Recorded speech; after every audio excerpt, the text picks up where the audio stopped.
If you're a videographer or a content creator, you really need a slider because sliders allow you to get super smooth, cinematic B-roll footage that can really elevate the production value of your videos. The iFootage Shark Slider Nano is the easiest slider I've ever used, and I love how iFootage brings all their amazing engineering and high quality features into this slider and makes such a great, compact, simple package.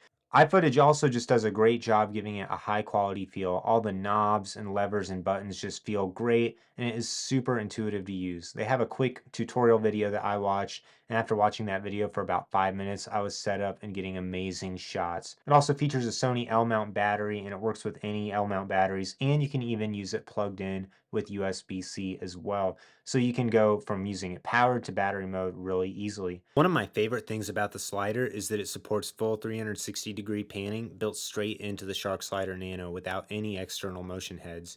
There's not many sliders that are able to do this. This allows you to get really cool panning shots. Overall, this slider is super quiet and it's great for use both to get B-roll shots as well as for a side camera when you're shooting an interview setup because it doesn't make that much noise. It can just add a really nice subtle parallax movement. The Shark Slider Nano has about 8 inches of travel when it's flat on a desk or surface, and you get about 15.7 inches of travel when you use it on a tripod.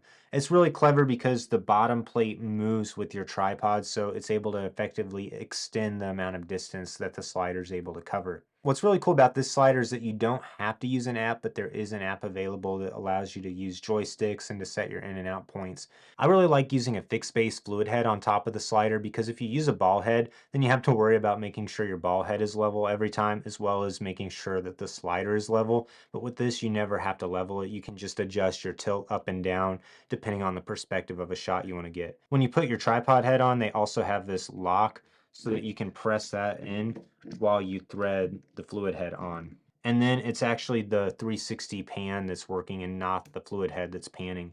So that allows you to set your orientation of the slider itself. Once you get your fluid head or camera mounted to the slider, it's really easy to set up. Just put your battery in and turn the slider on and give it a second to calibrate. To set the slider up, first press both the buttons at the same time and the points will start to flash. Then you can set your end point and you can press the A or you can press one of the buttons.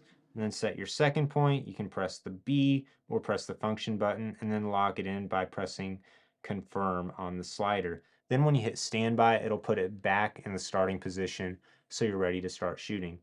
And then you can choose to either just make it slide once, or you can either hit the loop button or the B to A to reverse the flow of the slider. You can also press the play button with the physical button too, which is really nice, so you don't have to rely on the touchscreen. So I really appreciate how quick and easy to use this slider is, as well as how quiet it is. My microphone is right here, and I don't think we're picking up any noise from the slider, especially when I'm talking.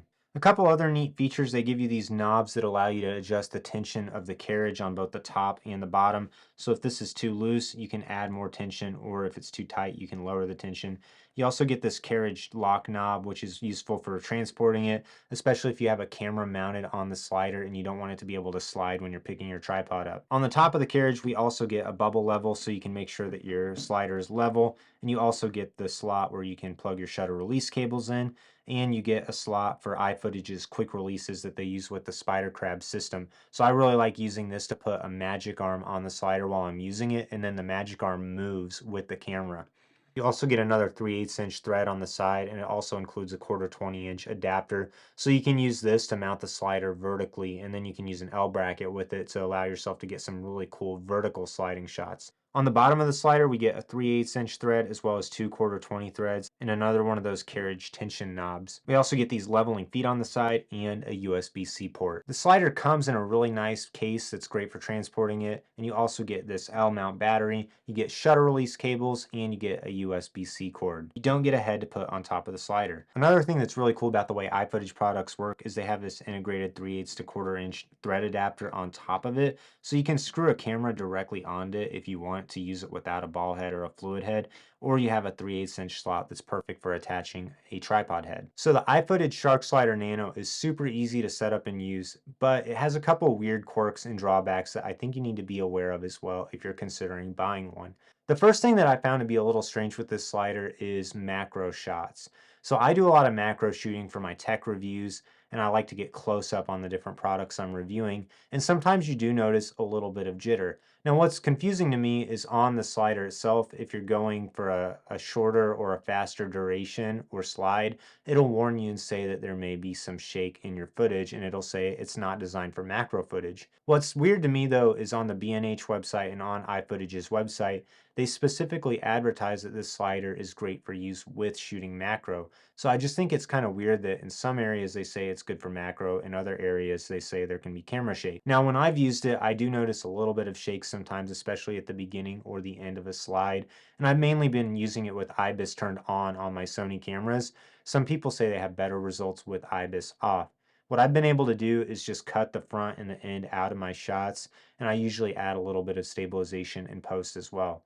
I've also found that it works better if I'm using a wide angle lens instead of a tight lens or a macro lens. So I've just kind of been working around that when I've been using the slider, and I've been able to get a lot of really usable shots. I've also heard some people say they have a lot of issues with using the Shark Slider Nano for close-ups, and then other people say that it works perfectly fine for them. So it almost seems like it depends on the camera you're using, the setup, how tight you have the carriage. There's just a lot of factors that go into play. So you're going to need to mess with it a little bit and get it dialed in to make sure it's going to work for your photography and videography needs. Another thing that's kind of frustrating about the sliders, they give you these shutter release cables, but they have a really small list of cameras that it's actually compatible with. And for whatever reason, it seems like iFootage has not updated what cameras it works with. So this will work with the Sony a7S III, but it doesn't work with the Sony a7 IV to shoot stop motion. So it's just kind of strange that those cameras weren't released crazy far apart, but they haven't updated any firmware for this where it can use the Sony control cable to trigger the shutter on the Sony a7 IV. And there's a lot of other people that are really frustrated with this too. My solution is just don't use the intervalometer on this. Use the intervalometer that's built into your camera or just shoot video with it. But it is kind of sad that they build in that stop motion and time lapse capability into the Shark Slider Nano, but you probably won't even be able to use it unless you have a camera that's compatible with it. But overall, I think this is a great slider whether you want to use it for B-roll or for a side shot in an interview. I love using it for a panning side shot to go around an item, or you can put it straight on and get a nice sliding forward shot going closer or pulling away from an item. You can do a lot of really cool reveals and B-roll shots using the Shark Slider Nano.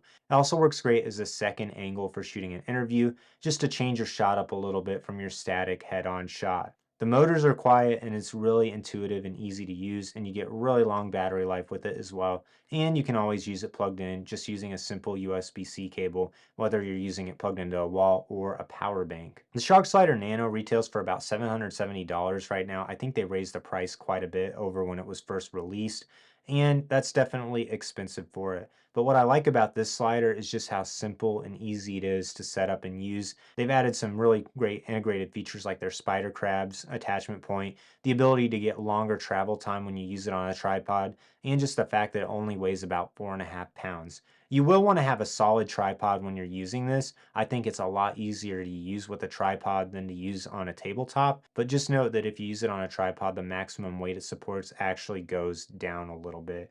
Also, if you're going to use it in vertical mode, the weight goes down as well. I haven't messed with it too much in vertical mode, but you can get some really cool shots with that as well. They sell this L adapter plate, or you can also just use a standard quick release on the side of your camera using a camera cage, but you want to make sure you have a good setup for that so that it's on nice and secure. iFootage did a great job designing this and making it super easy to use and intuitive, so once you mess with it a little bit, you're going to be a big fan of the Shark Slider Nano. If you're interested in buying a Shark Slider Nano, I have links in the description below.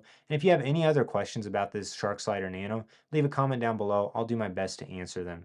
Thanks for watching. Like this video, subscribe to my channel so you don't miss out on any upcoming content.